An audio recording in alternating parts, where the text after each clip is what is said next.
नमस्कार दोस्तों, स्वागत है आप सभी लोगों का हमारे चैनल ट्रेडिंग विद अतुल में। आज हम बात करने वाले हैं जेपी पावर लिमिटेड के बारे में। जैसे गाइस जेपी पावर लिमिटेड में यहाँ पे थर्सडे के दिन करीबन 10% तक का उछाल देखने को मिला था। उसके बाद फिर शेयर यहाँ पे ठंडा पड़ता हुआ देखा गया। बट गाइस क्या है कि गवर्नमेंट की तरफ से सारे के सारे पावर सेक्टर्स के लिए एक बड़ी अनाउंसमेंट की गई है, जो कि गेम चेंजर साबित हो सकती है। अभी के लिए नहीं बट इन फ्यूचर के लिए, क्योंकि इस तरह की पॉलिसी बनाई गई है कि इनकी कॉस्ट कम होने वाली है और यहाँ पे जो प्रॉफिट है वो बढ़ने वाला है। तो चलिए गाइस उस न्यूज को डिटेल में समझते हैं। साथ ही गाइस हम अपने चैनल पे गिव अवे का प्रोग्राम चला रहे हैं, जिसमें गाइस हमने 3 प्राइज सिलेक्ट कर रखे हैं जो कि आपके हेल्थ को देखते हुए, और जिसमें गाइस हमने अपना फर्स्ट प्राइज रखा हुआ है साइकिल, सेकंड प्राइज रखा हुआ है smart watch and third prize रखा हुआ है स्पोर्ट शूज। ये तीनों तीनों गाइस आपके हेल्थ के लिए बहुत अच्छे हैं। और बस आपको यहाँ पे करना क्या होगा कि गाइस आप हमारे चैनल को सब्सक्राइब करना है। और हमने अपने जो चैनल का टारगेट रखा है, 1 लाख सब्सक्राइबर का टारगेट रखा हुआ है। जैसे ही गाइस वो पूरा होगा, हम आपको ये तीनों प्राइज हमारे जो लकी सब्सक्राइबर होंगे उनको देने वाले हैं। और ये गाइस आपके लिए बहुत बड़ा काम नहीं है। आप चाहें तो इसको 6 महीने में, साल भर में जब भी आप करवाना चाहें तो करवा सकते हैं। सो गाइस प्लीज आप हमारे चैनल को सपोर्ट करिए। और इसमें पार्टिसिपेट करिएगा। ओवरऑल मार्केट में नजर डाली जाए तो मार्केट फ्राइडे का इतना अच्छा नहीं था। निफ्टी 50 में करीब 71 पॉइंट्स की डाउन साइड देखने को मिली है। सेंसेक्स में 220 पॉइंट्स और बैंक निफ्टी में ज़्यादा गिरावट नहीं थी। आईटी में यहाँ पे सबसे ज़्यादा गिरावट देखने को मिली करीबन 235 पॉइंट्स की। अभी तक क्या था गाइस कि हम बाहर से ही अपने रिन्यूएबल सेक्टर के लिए, पावर सेक्टर के लिए सारे के सारे जो कंपोनेंट थे बाहर से मंगाते थे। अब क्या होगा कि अपने इंडिया को वर्ल्ड वाइज हब बनाने की बात हो रही है। तो यहाँ पे गवर्नमेंट ने एक नई पॉलिसी यहाँ पे शुरुआत कर दी गई है, जिसमें power minister, renewable power minister आपस में मिलके ये काम करने वाले हैं।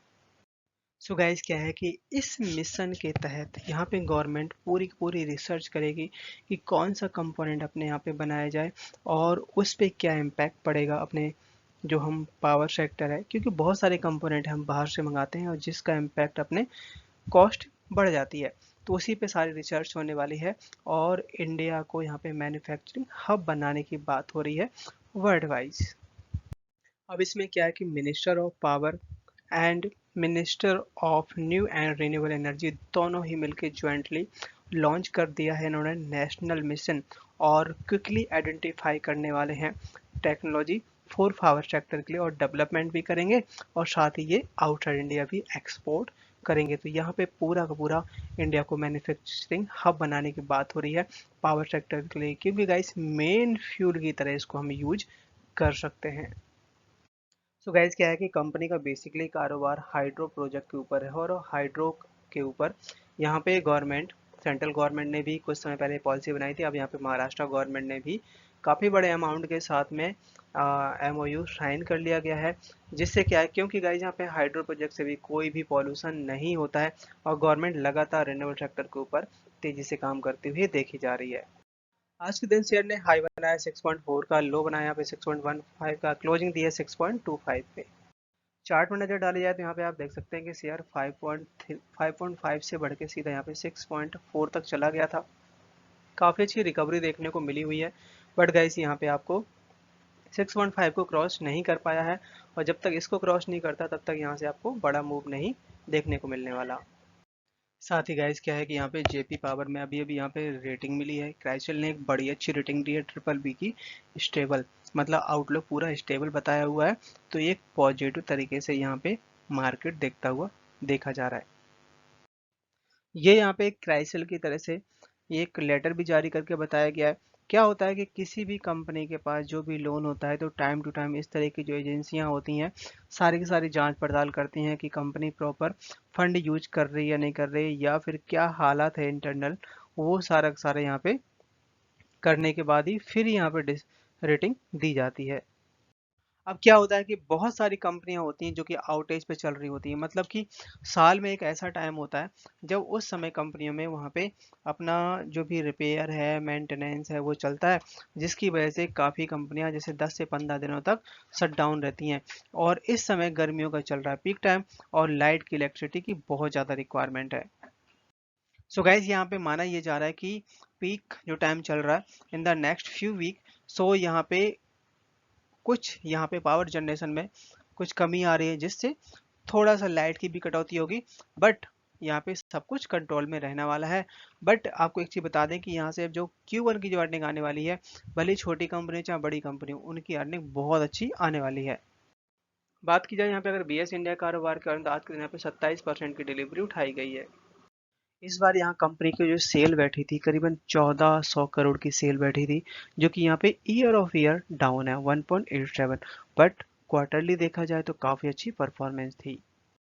सो गाइज क्या है कि सबसे पहले हम आपको बता देते हैं कि यहाँ पे FII, DIs और प्रमोटर्स की यहाँ पे क्या यहाँ पे एक्टिविटी देखने को मिल रही है। यहाँ पे FII लगातार अपने शेयर होल्डिंग इंक्रीज करता हुआ देखा जा रहा है। आप देख सकते हैं कि एक साल पहले 1.2% का स्टेक था, जो कि यहाँ पे 5% तक का स्टेक कर दिया है।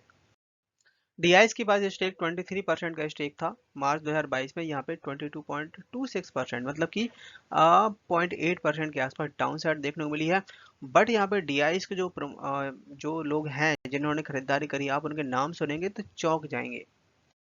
जिसमें सबसे ज्यादा यहाँ पे आईसीआईसीआई बैंक के पास में है 10% का stake, Central Bank of India के पास में है करीबन यहाँ पे 3.7% तक का स्टेक, कैनरा बैंक 2.5% का स्टेक, और LIC के पास में करीबन यहाँ पे 1.5% तक का स्टेक है, यूको बैंक के पास में 1.2। तो ये नामी ग्रामी डीआईस हैं जो कि लंबे समय तक होल्डिंग करते हैं, तो काफ़ी अच्छी यहाँ पे डिलीवरी उठाई हो इन लोगों ने।